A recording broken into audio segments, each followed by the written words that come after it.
हर हर महादेव, जय भोलेनाथ। नमस्कार दोस्तों, मैं साधना पांडे मार्गदर्शन पे आपका स्वागत करती हूँ। दोस्तों, मैं बात करूँगी भाद्रपद पूर्णिमा के बारे में। पूर्णिमा तिथि कब है, इसकी पूजा विधि क्या है, मंत्र क्या जप सकते हैं, भोग क्या लगाएं और लक्ष्मीदायक प्रयोग जो कि पूर्णिमा तिथि में किए जाते हैं। तो इस प्रयोग को आज के दिन यानी कि एक बार करने से अखंड लक्ष्मी की कृपा जातक के घर में बरसती है। इस चीज़ को ध्यान रखना चाहिए। इस उपाय को ना तो कोई खर्चा लगने वाला है, ना कोई विशेष समय लगने वाला है, ना कोई मंत्र जाप करना है आपको कि बहुत ज़्यादा आपका समय लगेगा। बस पूर्णिमा तिथि में ये उपाय किया जाता है और निश्चित रूप से माँ लक्ष्मी की कृपा आपके घर में बरसती है। तो स्थायी वास के लिए आज का दिन विशेष होता है, माँ लक्ष्मी को स्थायी अपने घर में बुलाने के लिए। दोस्तों, भाद्रपद पूर्णिमा यानी कि हर महीने की पूर्णिमा कुछ न कुछ खास होती है। भाद्रपद की पूर्णिमा पितरों के लिए भी खास होती है क्योंकि इस दिन से ही श्राद्ध प्रारंभ हो रहा है और इस दिन जो है पूर्णिमा तिथि का श्राद्ध किया जाएगा। श्राद्ध का प्रथम दिन भी है आज के दिन। और दूसरी चीज़ दोस्तों की पूर्णिमा तिथि पूर्ण होती है, इसलिए आज के दिन स्नान दान का अपना विशेष महत्व रखा गया है। आज के दिन गंगा स्नान करने का अपना अलग विधान है। गंगा स्नान जरूर करना चाहिए। तो देखिए, आजकल जो है कि गंगा स्नान लोग पास होकर के भी नहीं कर पा रहे हैं क्योंकि स्थितियां आप सभी जानते हैं कि बहुत ज़्यादा बाहर जाने में कुछ न कुछ खतरा बना ही है। तो इसलिए घर में गंगा जल सबके होता है, तो 2 बूंद बाल्टी में डाल करके माँ गंगा का स्मरण करते हुए आप जो है स्नान करें। गंगा स्नान का पुण्य ही आपको प्राप्त होगा। तो इस तरह करके स्नान करें। दोस्तों, दान की बात मैं आपको लगभग हर वीडियो में बताती भी हूँ कि पूर्णिमा और अमावस्या तिथि को कुछ न कुछ दान जरूर करना चाहिए। भले ही आप 5 रुपये 10 रुपये ही किसी मंदिर में रख दें, किसी जहाँ पे भंडारा वगैरह चलता है वहाँ दे दें, कुछ न कुछ सीधा निकाल कर ब्राह्मण के घर पहुँचा दें। तो अब ये आपकी इच्छा के ऊपर निर्भर करता है कि आप कितना दान कर सकते हैं। और दूसरी चीज़ बता दूँ दोस्तों कि यदि आपके घर में पैसे की तंगी है तो भी आप निकालें। यानी कि देखिए, आपके घर में बहुत दिक्कत है तब भी आप निकालें, क्योंकि यही आपकी परीक्षा का समय है। आप 1 रुपया ही सही, लेकिन किसी मंदिर में किसी शिवालय में 1 रुपया ही सही, लेकिन पूर्णिमा के नाम पे चढ़ा कर आए, क्योंकि आपका दिया हुआ 1 रुपये भी भगवान कई लाख करके आपको देते हैं। तो ये चीज़ आप ध्यान रखें और 1 रुपया ही सही, लेकिन दान आज के दिन जरूर निकालें। अब आप समझ गए होंगे मेरी बात। और यदि आप कुछ ऐसे ब्राह्मण भोज की तरह से दान निकालना चाहते हैं तो कुछ सीधा ले लें, चावल, दाल, आटा, आलू, कुछ सब्जी, जो भी आपको लगे कि ले लें। उसके ऊपर कुछ दक्षिणा रख लें, 10, 20, 50 जो भी आपको लगे। 10 तो मत रखिएगा, सब में 1 रुपये अधिक लगाया जाता है। 10 नहीं रखा जाता है, 20 नहीं रखा, यानी कि 11, 21, 51 इस तरह से रख करके और ब्राह्मण के घर दें। इससे उन्नति होती है। कहा जाता है कि आज के दिन का किया गया दान जो है अनंत गुना आपको अधिक लाभ देता है। तो ये काम आज जरूर करें। दोस्तों, पूर्णिमा तिथि के दिन आपको ये ध्यान देना चाहिए कि अपने घर में यदि आपने नियम बताया, मैंने श्रावण पूर्णिमा पे आपको बताया था कि एक अद्भुत नियम है। देखिए, कोई भी नियम एक दिन में लाभ दे चाहे न दे, लेकिन देता ज़रूर है, ये निश्चित है, क्योंकि ये शास्त्र का बताया गया नियम है। देखिए, पूर्णिमा तिथि में जिन लोगों को लक्ष्मी की कृपा चाहिए होती है, बड़ा आसान सा उपाय है कि गाय के गोबर का उपला ले लीजिए और थोड़ा सा उस पर घी गिरा करके होम, यानी कि छोटा सा हवन जो होता है वो थोड़ा बड़ा होता है, उसमें अनेक तरह की सामग्रियाँ लगती हैं, और होम जो होता है वो थोड़ा छोटा होता है। तो चाहे आम की लकड़ी, चाहे गाय के गोबर का उपला ले लीजिए और थोड़ा सा गाय का घी ले लीजिए और देवी देवताओं के नाम का स्मरण करते हुए आप जो है इस घी को गिराते जाइए। दोस्तों, हमारे शास्त्र कहते हैं कि भगवान जो है वह ब्राह्मण के मुख से और अग्नि के मुख से ही भोजन स्वीकार करते हैं, तो इसलिए होम हवन का विधान है। तो यदि आपके घर में सत्यनारायण की कथा होती है तब भी होम हवन होता होगा, लेकिन हर कोई नहीं करा पाता है सत्यनारायण की कथा जो है हर महीने। तो इसलिए मैं बताती हूँ कि ये अद्भुत प्रयोग है जिससे घर की नकारात्मक शक्तियाँ दूर होती हैं, घर में लड़ाई झगड़े कलह इत्यादि सब कुछ दूर होते हैं। तो आज के दिन आप ये काम ज़रूर करें। थोड़ा सा उपला गैस पे या कहीं पे भी उसको जला लें। जला करके वैसे एक चीज़ तो अच्छी है कि जब आप होम हवन करें तो कपूर से ही अग्नि प्रज्वलित करें, तभी शुभ माना जाता है। और उस पर आप जो है आम के पल्लों से थोड़ा थोड़ा घी गिराते हुए स्वाहा स्वाहा बोलते, यानी कि देवताओं के नाम लेते जाएँ, अस्वाहा बोलते जाएँ। और यदि लक्ष्मी की कृपा चाहते हैं तो लक्ष्मी माँ का कोई भी मंत्र बोलकर स्वाहा ऐसे बोलते हुए आप जो है घी गिराते जाए 108 बार। कुछ नहीं कर सकते तो 11 बार, और कुछ भी नहीं कर सकते तो जितने भी देवी देवता हैं आपके, जितने भी देवी देवताओं पे आस्था है, सबका नाम लेते हुए स्वाहा बोलते हुए अग्नि में घी गिराते जाएं। तो ये छोटा सा हवन दोस्तों देखेंगे कि आपको 1 साल के अंदर अंदर ही जीवन बदलने वाला ये हवन है, होम है, और बहुत आसान है। तो इसलिए ये अवश्य करें। ये नियम मैंने बताया था सावन पूर्णिमा पे, तो बहुत सारे लोग तो कर भी चुके होंगे, कर रहे होंगे, और नहीं कर रहे हैं तो आप किसी भी पूर्णिमा से इस उपाय को अवश्य शुरू करें। चंद्रमा को अर्घ देने का अपना एक अलग विधान है। आज के दिन महादेव की पूजा करने का भी अलग नियम है। तो बहुत से लोग जो कि पूर्णिमा का व्रत रखते हैं वो संध्या समय में महादेव की जो है बालू की मिट्टी की प्रतिमा बना करके, पार्थिव शिवलिंग बनाकर घर में पूजन करते हैं। चंद्र देवता को चाहे चांदी का, चाहे फिर चावल से, चाहे फिर किसी भी तरह से उनका आकार बना करके पाटे पर और पूजा की जाती है। पूजा विधि विधान से की जाती है। भोग में सफ़ेद चीज़ों का भोग लगाया जाता है। चंद्रमा को सफ़ेद वस्तुएं चढ़ाई जाती हैं, सफ़ेद वस्त्र अर्पित किए जाते हैं, और मौली धागे से महादेव का जो है कि वह वस्त्र स्वरूप उनको पहना करके पूर्णतया जो है उनकी भी पूजा होती है। कारण ये है कि चंद्रमा जो है महादेव के मस्तक पे विराजित होते हैं, तो इसलिए जो भी पूर्णिमा का व्रत करते हैं वो सर्वप्रथम महादेव जी का पूजन अभिषेक करते हैं, उसके बाद चंद्रमा का पूजन करते हैं। अंत में बारी आती है जबकि चंद्रमा को अर्घ दिया जाता है। चंद्रमा को अर्घ देते समय ओम सोम सोमाय नमः ऐसे मंत्र का जप आप करते रहें।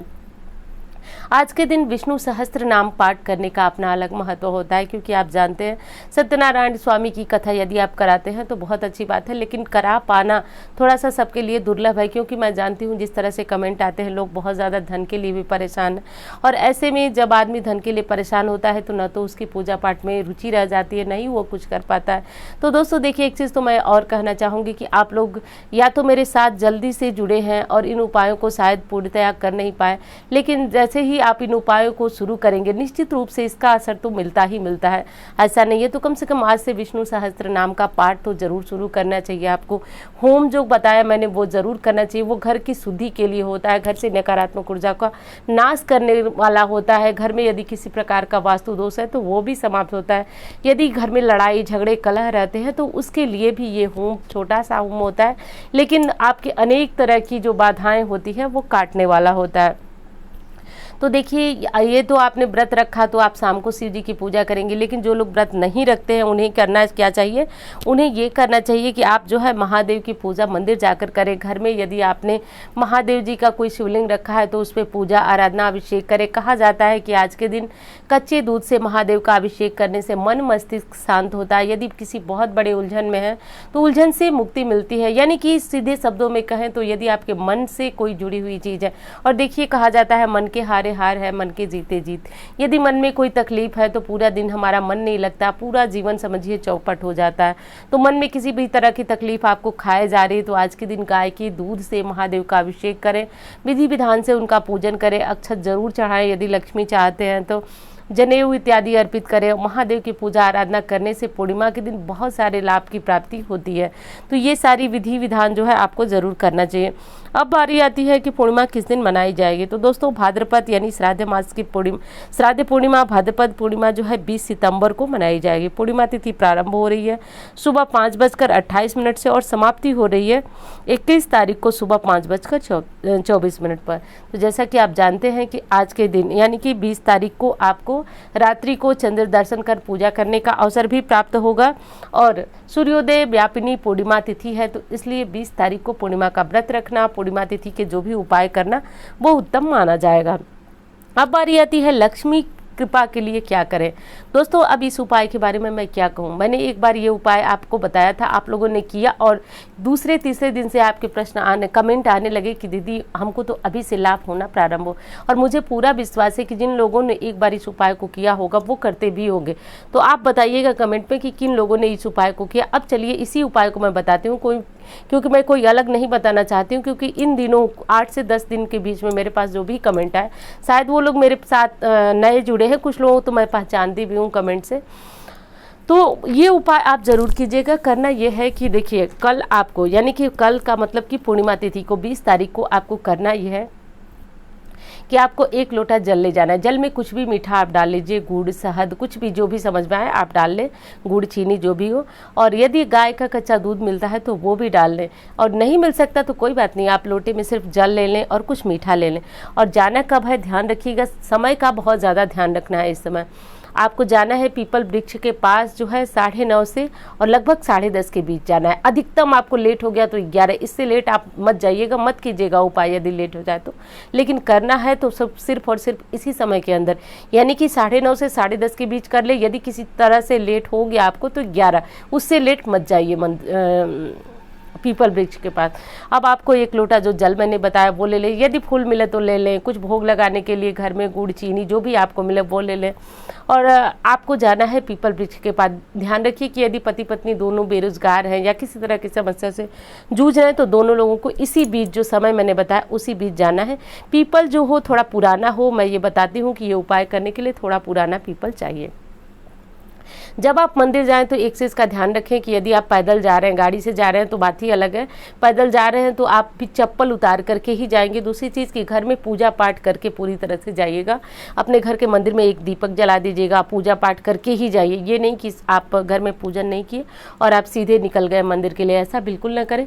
पहले घर में अपने भोग लगाएं, पूजा करें और एक दीपक ऐसा प्रज्वलित करें जो थोड़ा बड़ा हो, आपके मंदिर से आने तक वो प्रज्वलित रहे, वहाँ जलता रहे। अब जाना है, ये जल जो है चढ़ाना है। चढ़ा करके कोई परिक्रमा नहीं करना, कुछ नहीं करना। जल चढ़ाना कैसे है ये जान लीजिए। आप जहाँ खड़ा हो रहे हैं अपने छाती यानी कि हृदय के समीप ले जा करके ऊपर जल, यानी कि हृदय के समीप, आप समझ रहे होंगे मैं क्या कहना चाह रही हूँ। और वहाँ खड़े होकर के जल को अर्पित करना है और ओम राम राम रामेति रमे रामे मनोरमे सहस्त्र नाम तत्तुल्यम राम नाम वरानने, इस मंत्र को यदि याद है तो जरूर जपिएगा। और नहीं याद है कोई समस्या नहीं, बस माँ लक्ष्मी नमः, ओम माँ लक्ष्मी नमः, चाहे जय लक्ष्मी जी, जो भी आपको लगे, बस भगवान तो भावना समझते हैं, ऐसा बोलिएगा। और दोस्तों शास्त्रोक्त ये कहा गया है कि माँ लक्ष्मी का अब वहाँ खड़े होकर के आपको आग्रह करना। आपने जल चढ़ाया, शास्त्र की ऐसी मान्यता है कि जो समय हमने बताया आपको, उस समय के अंदर वहाँ पीपल वृक्ष में माँ लक्ष्मी निवास करती हैं आपके हृदय के बराबर। तो इसीलिए हृदय के समीप जल दिया जाता है, वहाँ माँ से अनुनय विनय किया जाता है। ध्यान रखिए, माँ से कहा जाता है कि माँ आप मेरे घर आइए, आप देखिए, मेरी समस्या दूर कीजिए। और वहाँ से आपको कहीं नहीं जाना है ना। ऐसा होता है कि मंदिर से हम आते हैं तो हमको लगता है रास्ते में ये सामान है, वो सामान ले लेना, यहाँ से दुकान से खरीद लेना, ऐसा कुछ मत कीजिएगा। आप सीधे और सीधे अपने घर आइएगा। घर आकर के और आपको मंदिर में जाना है। अपने घर आकर मंदिर में जा कर के और वहाँ खड़े होकर के आपको माँ लक्ष्मी को और आसन देना। आपको कहना है कि माँ आप मेरे घर में स्थायी रूप से निवास करें, मेरे घर में स्थायी रूप से निवास करें। और वहाँ यदि आपके पास समय है तो 16 बार श्री सूक्त पढ़े, नहीं समय है यदि आपके पास तो 1 बार श्री सूक्त कनक धारा स्तोत्र का 1 बार पाठ जरूर करें। दोस्तों अब ये कहने की बात नहीं है कि आपको कब से लाभ होगा, आप अगले दिन से देखेंगे या फिर तुरंत उपाय करके यदि आपका कोई व्यवसाय है तो आप उसमें जाएंगे, आप देखेंगे कि रोज की अपेक्षा आपको ज़्यादा प्रॉफिट हो रहा है। लोग आपके ऊपर जो है ज़्यादा मतलब लोग एक तरह से कहें कि आकर्षित हो रहे हैं, लक्ष्मी आ रही हैं, ऐसा देखने को मिलता है। और अगले महीने मैं बता रही हूँ कि यदि आपने इस महीने उपाय किया तो अगले महीने आप इस उपाय को अवश्य करेंगे, इसकी गारंटी तो मैं देती हूँ। ये उपाय शीघ्र प्रभाव देता है, इस चीज़ को ध्यान रखिएगा। हाँ, यदि माहवारी का समय है तो उस समय ना करें, आप अपने पति से भी करा सकते हैं, इस चीज़ को ध्यान रखें। सूतक पातक की स्थिति में भी इस उपाय को नहीं किया जा सकता क्योंकि पीपल सिर्फ लोग पीपल समझते हैं, सिर्फ एक पेड़ समझते हैं। पीपल पेड़ नहीं है, उसमें देवताओं पितरों का वास होता है, इसलिए इस स्थिति में उसको स्पर्श नहीं किया जाता है। तो ये काम जरूर करें। दूसरी चीज़ बता दूं कि यदि कोई श्री सूक्त नहीं पढ़ सकता है, कनक धारा स्त्रोत नहीं पढ़ सकता, तो ऐसी स्थिति में आप सिर्फ सुन ले, सुनने का भी अपना बहुत अलग महत्व होता है। और यही एक छोटी सी जानकारी थी दोस्तों, और उम्मीद करती हूँ ये बहुत पसंद आएगी होगी। और इस तरह की जानकारी के लिए आप चैनल को सब्सक्राइब करने और वीडियो को एक लाइक ज़रूर दें, क्योंकि आपके लाइक से मुझे लगता है कि जो चीज़ें मैं बता रही हूँ वो आपको अच्छी लग रही है, पसंद आ रही है। क्योंकि वीडियो देख करके यदि आप इसी तरह रह जाते हैं, मुझे कुछ भी नहीं बताते हैं, तो मुझे बहुत अच्छी तरह से पता नहीं चल पाता है कि आपको कैसा लगा। तो ज़रूर बताइए ये चीज़, और कमेंट में जिन लोगों ने इस उपाय को किया है, लाभान्वित हुए हैं और फिर ये वीडियो देख रहे हैं, ज़रूर बताइएगा। और मेरा तो 100% भरोसा है दोस्तों, क्योंकि आप जानते हैं मैं शास्त्रोक्त जानकारियाँ लाती हूँ, कुछ भी कहना सुनना इधर उधर की बातों से, और मुझे खुद लगता है कि कोई भी लाभ नहीं होता है। तो इस उपाय को आप ज़रूर करें। उम्मीद करते हूँ जानकारी आपको पसंद आएगी। धन्यवाद।